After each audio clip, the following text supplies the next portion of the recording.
Welcome to the Wisconsin Music Podcast.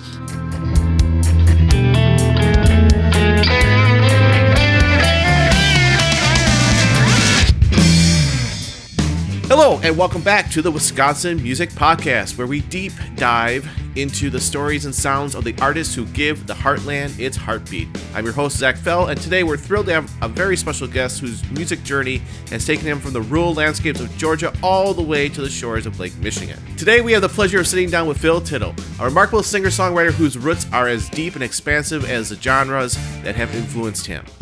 After a distinguished 20-year career in the U.S. Air Force, he's transformed his world experience into a musical expression that transcends borders and connects deeply with listeners. Following his military service, Phil channeled his passion into teaching, founding a music school, and helping veterans cope through the power of music with Guitars for Vets program. A fantastic program, that is. His commitment to music and community is unmistakable, even with every chord he plays and every lyric he writes. So, let's make sure to follow Phil on social media, check out his latest tracks, and welcome him to the Wisconsin Music Podcast. Phil, welcome to the show. Thank you. Appreciate it. So, Phil, kind of tell us how music started for you. How did music just kind of become part of your life? Like most folks, I probably credit my parents for that, having an influence, just listening to music. Although I will say I think my dad owned 3 albums, CCR, Neil Diamond, and Elvis. And to this day, I know every single lyric to Neil Diamond by heart. So it is probably more my mom when I think about it. But I started taking some guitar lessons when I joined the military because I finally had some income of my own. That didn't last too long. I was young and had other interests. And then finally, about 10 years into my career, I started settling down. So I got kind of a late start in terms of making music, but the guitar became something that I carried on deployments with me, kind of accompanied me. I don't know, it was sort of like almost like a friend, carrying around. And I did that for probably 10 years. And then I started noticing, paying more attention to the songs that I was learning to play, and thought, man, I really would like to try writing one of these on my own. And after I retired from the military, I started following a career path and realized I really didn't want to do that. So I took my GI Bill and I spent it all at Berklee School of Music on some of their online certificate programs. Okay. And I learned a ton. And partnered up with a friend of mine, kind of opened up a studio where I was teaching guitar. And I guess from there is just, you always say I only want to do this, but then you meet somebody else and your journey just kind of takes a new path. Nice. So giving the listeners an idea, kind of like give them a little bit of a timeline from what happened from your military service to now, what has transcended through all these last 20 years. Oh, wow. Oddly enough, once I retired from the military, I think I put a lot more emphasis and focus on, I wasn't traveling around as much. So, started taking lessons more deliberately, more frequently, from, people that were better than me. Ended up, actually, I credit one gentleman in particular. I was taking lessons from him. We ended up becoming really good friends. And he kind of encouraged me to get on stage and play and encouraged my songwriting. And his name's Jim Brown. So if anybody, I'm hoping Jim might hear this too. But yeah, he encouraged me, and from there, I really, honestly, Zach, I just wanted to be a really good guitar player, and so I really focused on that. And then I started writing songs, and I thought, well, I just want to be a really good songwriter. And I realized, well, nobody wants to hear your songs unless you're singing them. So then I started taking vocal lessons, and all that was kind of occurring over the course of that 20-year period. And Nice. To the point where I started playing out, doing small festivals for singer-songwriter type stuff. Of course, playing cover songs out on gigs and things of that nature. And now I guess I've probably elevated my game a little bit. I started working with a producer in Nashville, and really invested time, money, and commitment into making quality music that I'm really proud to put out there. So Yeah, excellent, excellent. Then let's go on a tangent here a little bit and kind of talk about you've invested your time and your own money into becoming the performer you are today. And then you also have Guitar for Vets. So you have like this whole musical landscape that you're basically living out right now. yeah. Are you, do you have like a day job, or is this like your whole Yeah, life right now is just I know. kind of going in music? Yeah, I want to caveat real quick the Guitars for Vet thing. It is worth bringing up.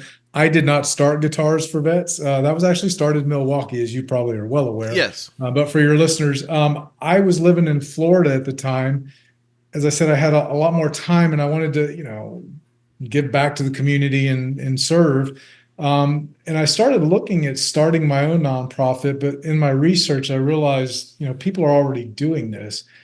So I reached out to, and this was back in 2009. So Guitars for Vets was really just kind of getting off the ground, I think. And I reached out to them and asked them if I could start a chapter. And they were so new. They were like, "Yeah, we don't really have a lot in the way of resources." Of course, they were donating guitars and things, but they said, "Go for it." And so I started the chapter there and ran it for about a year and a half or 2 years.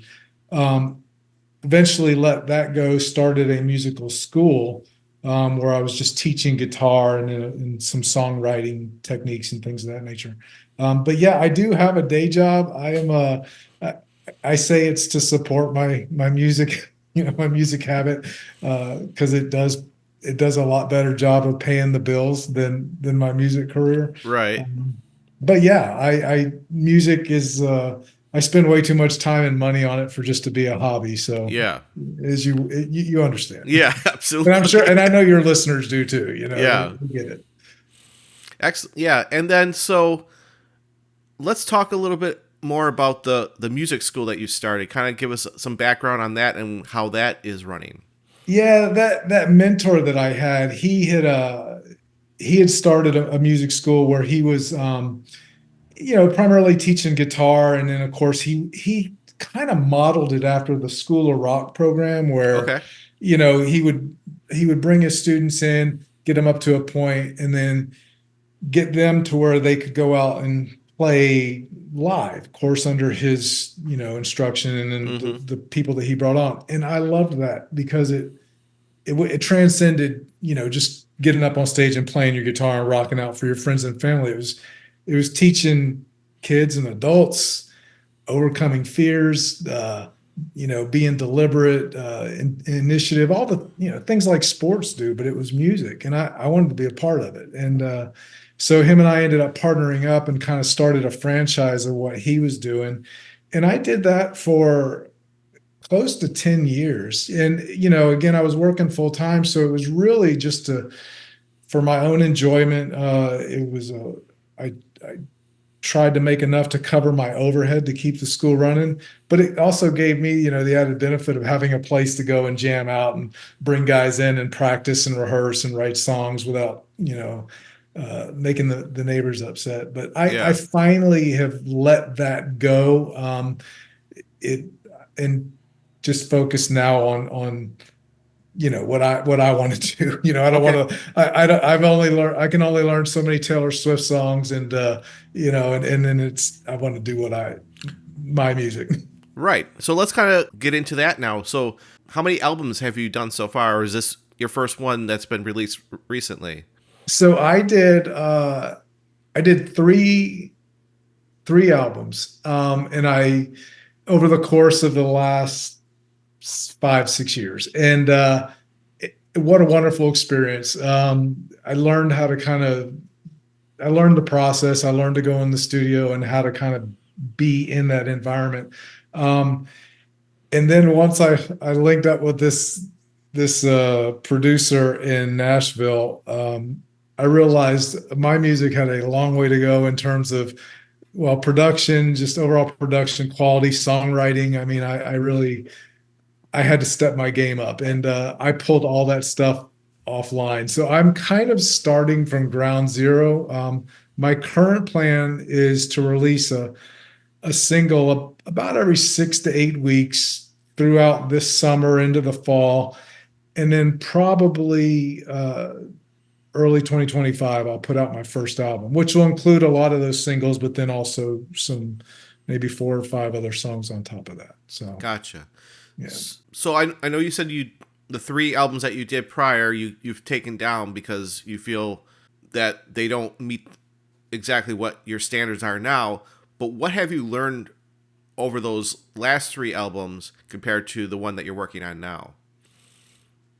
Um, I know you touched on a little bit here and there about the producer in Nashville, but maybe a little bit more detail about certain things yeah, that you've learned. I think, I think big picture, what I probably learned, I mean, that's a great question, Zach. What I probably learned big picture was not to rush it, to be deliberate, to take your time, to make sure that what I'm creating is truly what I want to say. I also learned too that I had this idea that it all had to be mine. Everything had to be the and I've learned that essentially you make for me, this is my Right. perspective only, but for me, I think I've learned that you make a decision. You're going to either serve or you're going to go in and you're going to create something. And it's either the purpose is either to shine a light back on you or it's to shine a light on this thing that you created for whatever reason that is. And I guess you could probably do both, but I felt like I really had to make a decision which one I wanted the light to be shined on. And for me, it was the music and the song, which meant I've learned to step back sometimes and let somebody who's better at something kind of fill that void if it serves that product or that piece of art that I'm trying to create. So that was the big picture. I think from a technical standpoint, I've learned where my weaknesses are, and they are, I felt like a strong lyric writer. Where I needed a lot of help was in like melody. And the producer has really helped me out with that a lot. So him and I have done a lot of the co-writing for a lot of these songs. For me, I get the bulk of the songwriting credit on most of them because I kind of brought it in, but he's getting some of it because he really did kind of bring him to life with his expertise in melody writing and in sort of structure. Nice. And then maybe give the audience a little bit more detail on how that works between songwriting rights and you have a certain percentage, they have a certain percentage. How does that kind of work? Kind of explain that a little bit to them if you can. With us, it's kind of a gentleman's agreement, I suppose. I mean, I guess, probably you could make it very formalized. We do put something in writing. Um, but it's, like, hey, this is 50-50. And when it's 50-50, we kind of know it. I mean, we sat down and we're just like, we were working on a song that I had brought in. That one I was like 75%. He's like, how do you feel about 25% for me? I was like, no, that's totally fair. But we were working on one song and we had kind of thrown away some lyrics, but there were some good lines in there. And then we just sat down one day and just wrote a complete song, and that was 50-50. And we just kind of agreed on that. But I mean, that's my only experience, Zach. So that's all I can say is we just sort of acknowledge it with each other. And I haven't found him to be unfair in his request, because truthfully, the song that's coming out is what it is. It's a product I'm happy with because of his contribution. So I feel like Okay. he should get credit for it. Yes, absolutely. And then are you working, you said he's in Nashville, correct? He has a can I say his name? I mean, Yeah, okay, yeah. absolutely. His name's Billy Smiley. I don't want to keep. I mean, he's a great dude. He was actually in a contemporary Christian band many years ago. And Grammy nominated, Dove nominated. I mean, he kind of knows what he's doing, and but he lives, I think, out in Arizona. But he has a studio that it's his. He leases from. It's called Sound Kitchen Studios, Okay. and there's multiple suites in there, and one of them is his. But yeah, he's just regularly out there, and we set up and book our times, and probably to coincide when he's got other artists in there that he's working with. So you go down to Nashville I and do. Yep. okay.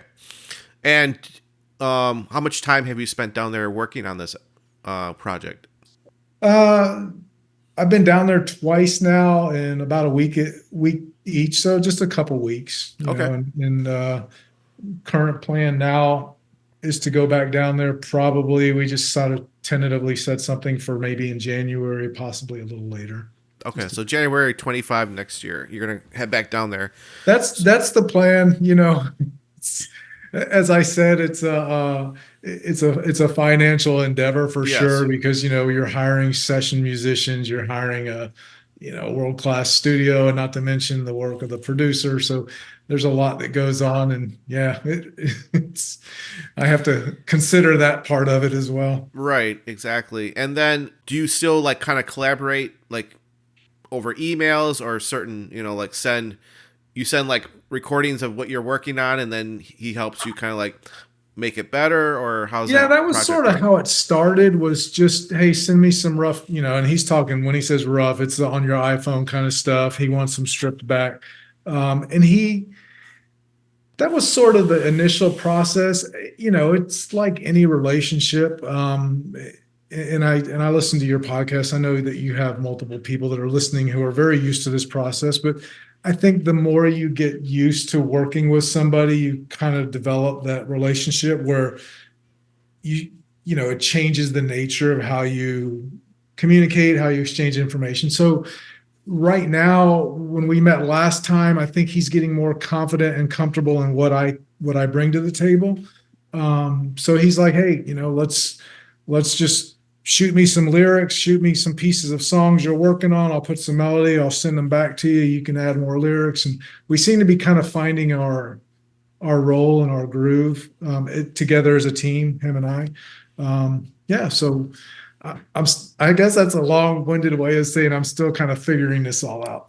Aren't we all? Aren't we all? There's always a certain process to everything. So, no, kudos to you for, not, there's musicians out there that are like, I'm just going to play in a band and I don't really care, or not, I shouldn't say don't care, but they're very happy with where they're at. And then we have other musicians who are like, they're always striving to be better than they were a year ago. And there's nothing wrong with either side of that coin. It's just everybody has their own way of their musical experience, and it's just cool to hear everybody's little bit different way of approaching it, and yours is just another cool way of how music is evolving in your life. So thank you so much for sharing that with Yeah. us. Oh, thank you. And I love that you made the point that my way is not right and nobody else's is wrong, or vice versa. It's because honestly, Zach, my way is different than it would have been 5 years ago, and that way was different than it would have been 10 years prior to that. And we're all evolving and coming into discovering a little bit more about ourselves and what we want how we want our music to represent that. So Yes. yeah, I'm still on that journey. I hope I am. I hope I'm on that journey until I can't do it anymore. Right. I think a lot of us are like that. All people that are creative, they're like, I'm going to keep doing this until I can't do it anymore. Right. Yeah. Right. Now, you had also mentioned that you have gone out and played live. Are you doing that now, or is that just kind of something that in the past and you're looking forward to doing it in the future?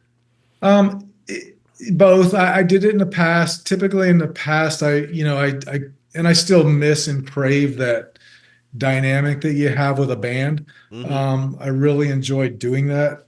Nowadays, I'm getting a little older, and uh, finding people that want to play the music that I want to play, that are willing to maybe drive a little bit, or just finding folks that are common, is a little difficult. So right now I mostly play out solo, breweries, cafes, things of that nature. I'm a lot more deliberate now than I used to be. it's a double-edged sword. I mean, part of it's I'm not getting out, I'm not meeting as many people, there's not as much exposure, but at the same time, I'm also not playing in a dive bar till 1:30 in the morning, making, the same $100 I was making 10 years ago. So Right. I, I'm just being a little more selective these Yeah. days.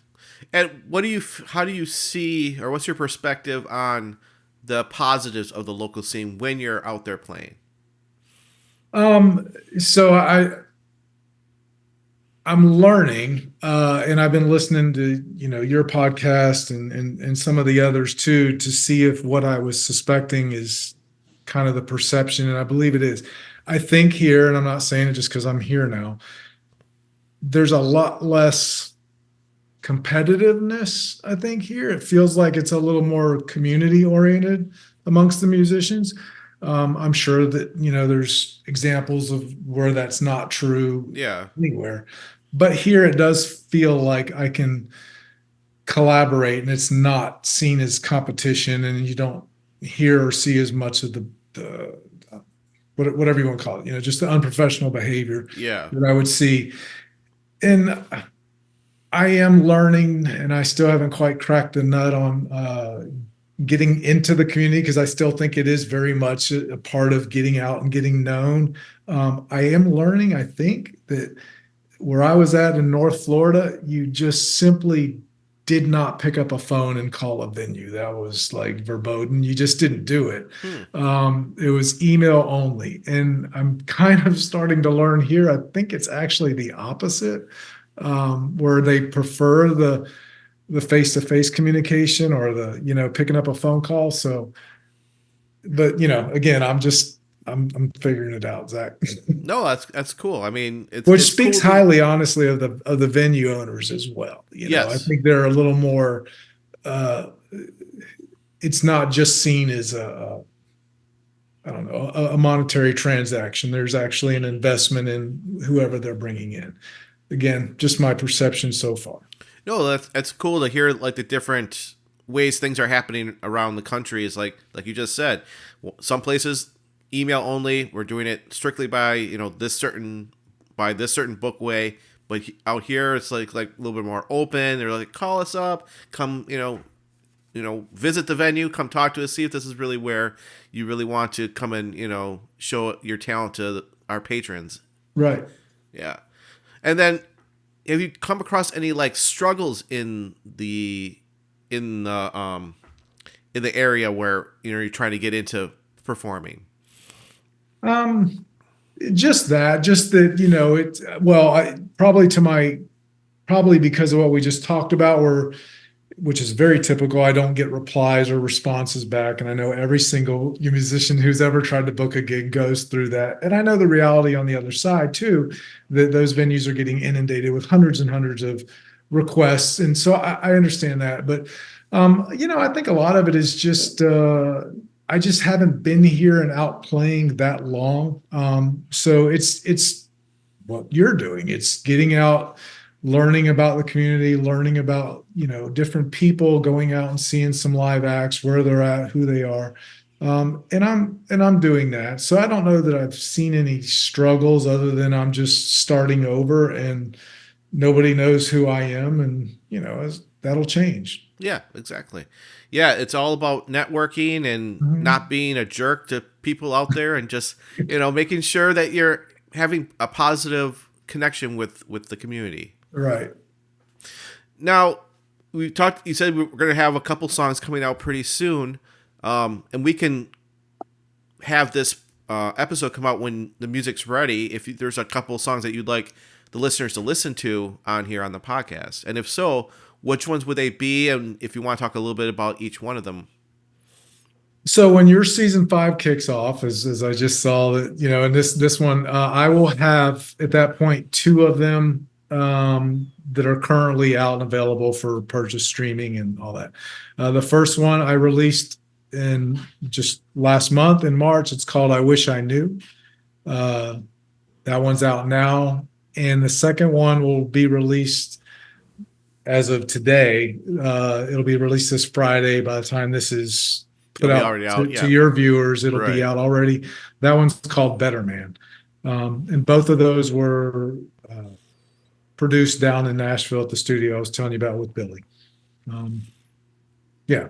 Okay. So did you want me to like tell about the song or anything, or? Only if you want to. If you want the Yeah. audience to kind of listen to it and make their own decisions what it's about. Yes, I would love to do that. I will just say that the first one in particular, I think, particularly your viewers that are musicians, I think when they listen to the lyrics, whether the music is their vibe or not, I think it'll probably resonate because it was me writing it in one of my angsty periods, of frustration and disappointment about just being a musician and, nobody listening, feeling like nobody hears your stuff. So it was almost a temper tantrum, I guess.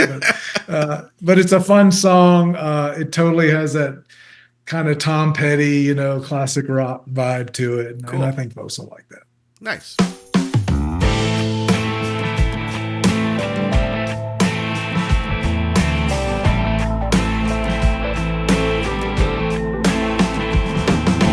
Taking everything I've got and left it in a parking lot. The one for broken dreams. Get all about the promised land, a parlor trick, a sleight of hand. It's just another bait switch, it seems.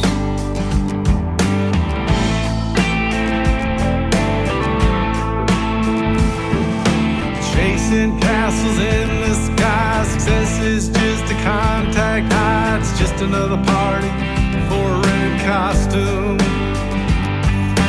Never knowing what to say. Someone always has a better way, but I'm still the biggest critic in the room.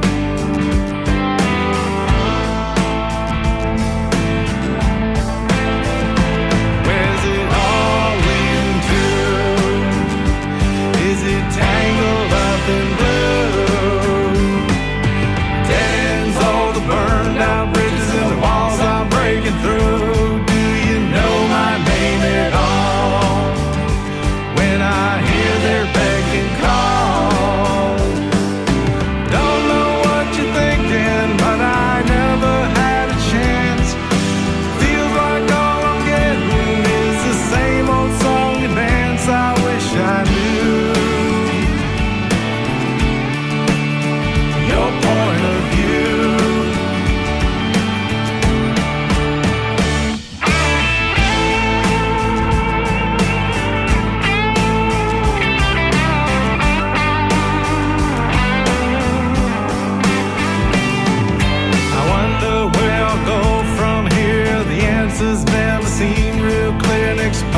Still hasn't paid my rent.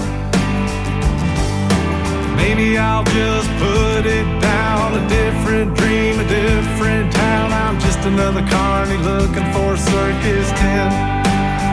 A circus tent. Where's it all leading to?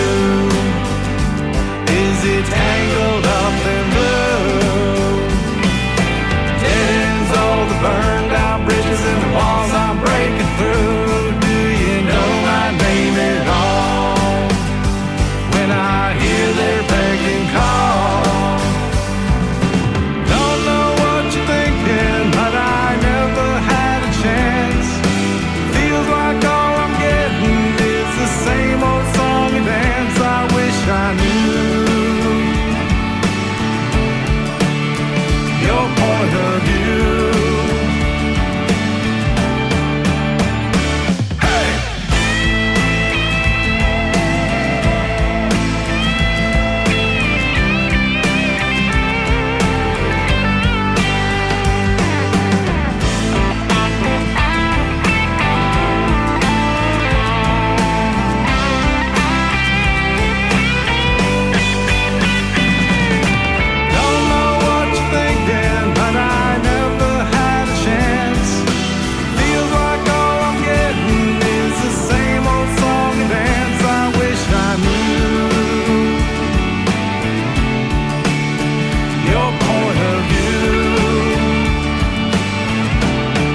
work-life balance. I know you said you have a day job, but you're also doing all this music. So is this, I don't know if you have a significant other or not, but is there a struggle with work-life balance, or you have a pretty good control over both sides?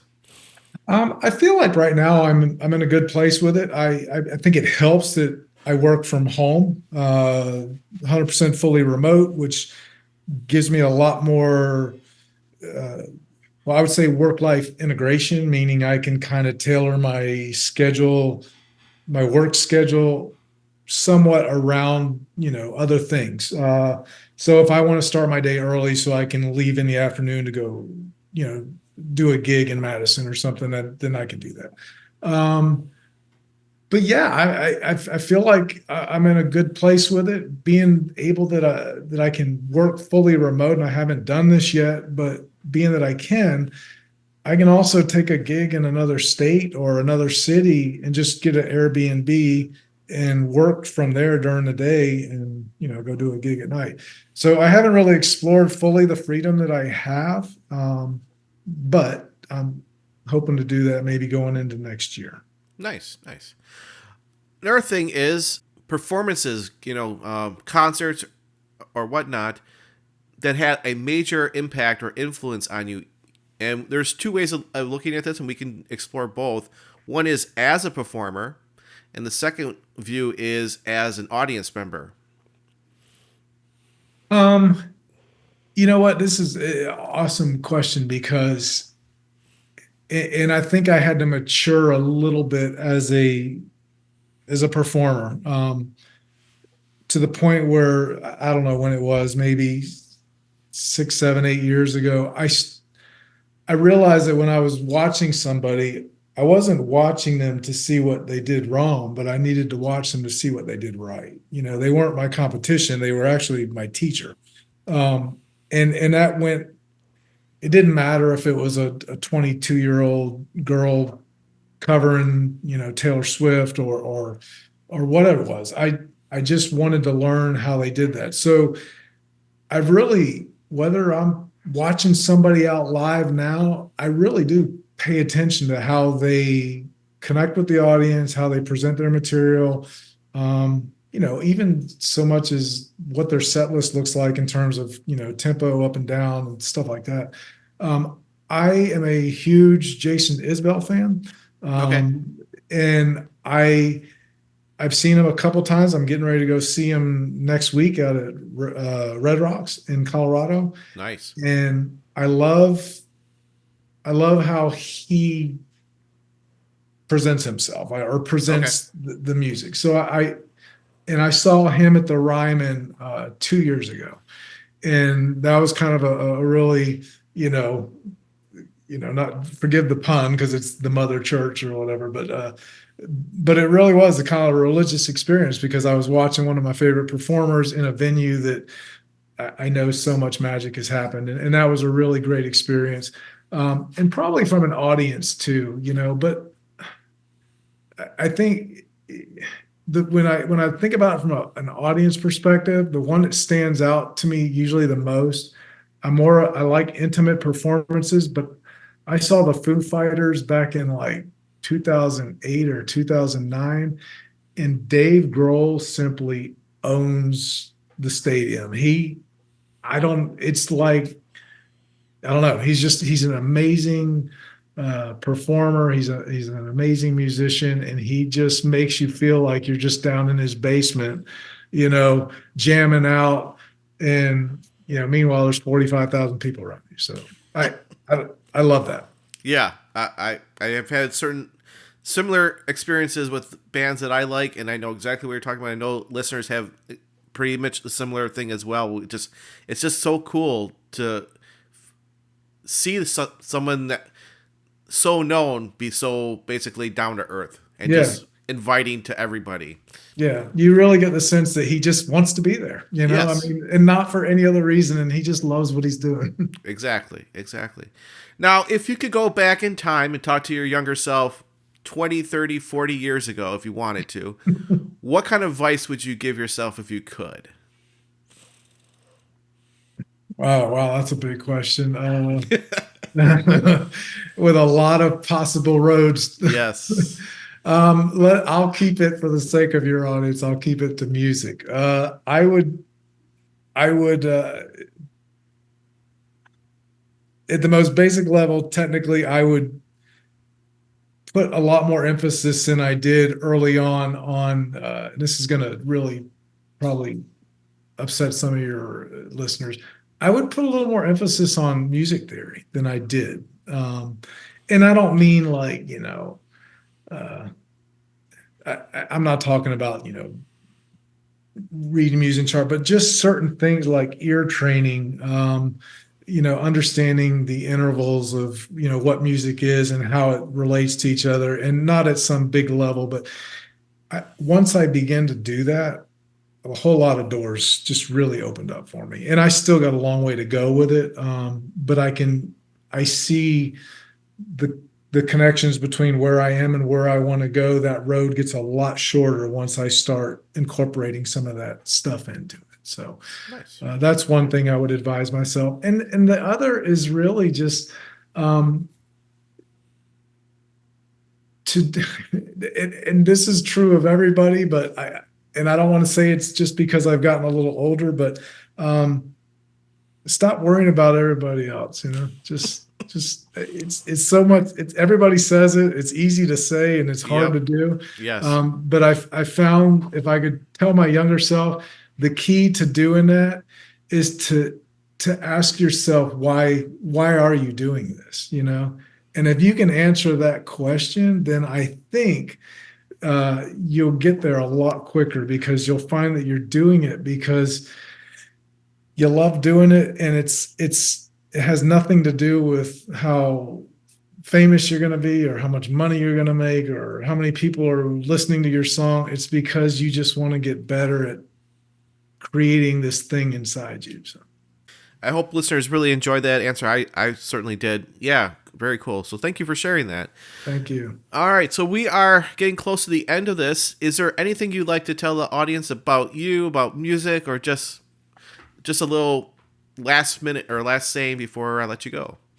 Yeah, I would just say that I am genuinely the Wisconsin's home now, and I have not met anybody in the, my music circle is growing slowly, but those concentric circles are growing outward, and I love everybody I'm coming into contact with, and I genuinely have reached a point in my life journey, in my musical journey, where I really just want to get to know people and support you in however I can in your own musical journey. I am not here to compete. So reach out, talk to me.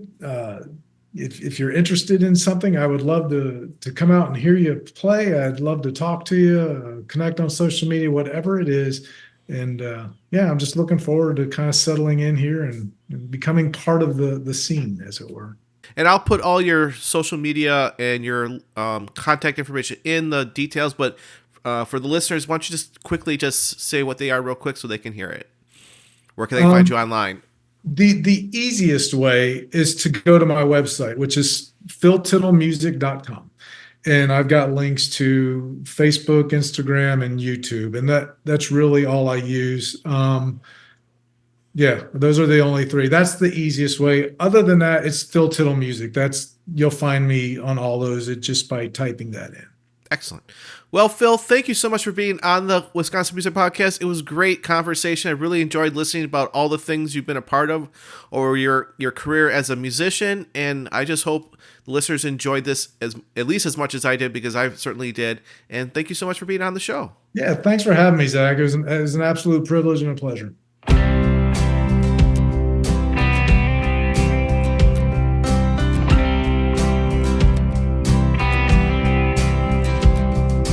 Almost at the summit, moving headlong in the wind, climbing up the ladder to the top of Mount No Matter, over bones of broken promises. The open road called on me to make my getaway. but the problems of my past were still gaining on me fast. So I just took to running and wondered how long I would last. Help me make these changes. Show me where I need to go. Help me make these changes I should have made so long ago. The road I've been traveling on has led me where the pain is. Lord, I want to be a better man. Can you take me as I am? Running down this highway, looking for a sign, thinking I should change my ways with things I'm leaning on. Nothing ever seems to last. On that dirty road leading down to Babylon.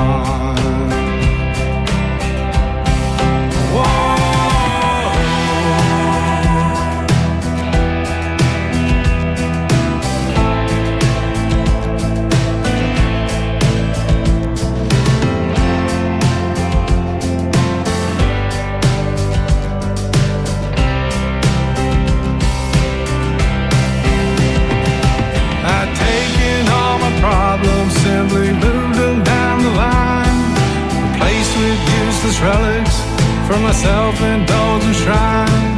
Never knowing where I was going, always first to get somewhere. When you don't know where you're going, all roads lead you there. Help me make these changes. Show me where I need to go. Help me make these changes I should have made so long ago. The road I've been traveling on has led me where the pain is. Lord, I want to be a better man. Can you take me as I am? Can you make me a better man?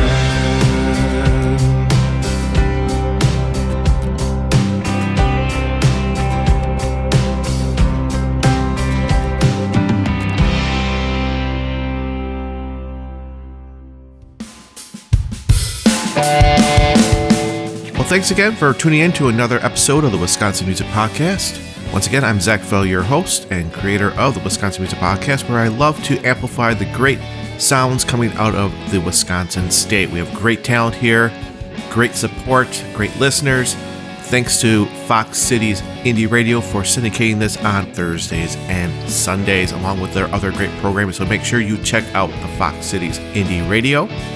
Thanks so much to Phil Tittle for being on the Wisconsin Music Podcast. I hope you enjoyed listening to all the information that he put forth, his performances, how he got to where he is today, and enjoyed his music. For those of you who are new to our show, the Wisconsin Music Podcast is dedicated to showcasing the incredible talent of Wisconsin-based musicians and the thriving local music community. Our episodes drop every Tuesday on all streaming platforms and YouTube. Additionally, you can catch our episodes on Fox Cities Indie Radio every Thursday at 6 p.m. and Sunday at 3 p.m. Make sure to follow Chris on Facebook, X, and Instagram to keep up with his latest musical endeavors. Thank you for tuning in, and we'll see you next week with another fantastic episode on the Wisconsin Music Podcast. If you'd like to be on the show, just go to wisconsinmusicpodcast.com, fill out the guest request form up at the top, ask for your email and your name, and then I'll send you an auto email asking you for more information. If you are enjoying these episodes, please consider donating to the Wisconsin Music Podcast.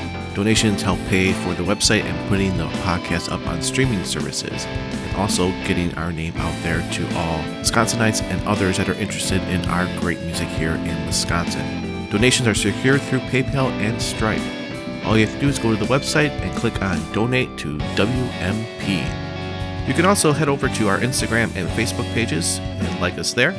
Leave some comments. Also go to the podcast review section of your podcast player and leave a 5-star review. Would be great. You can also head over to YouTube and watch the interviews and leave comments there as well. Have a great week, everybody, and we'll see you next time.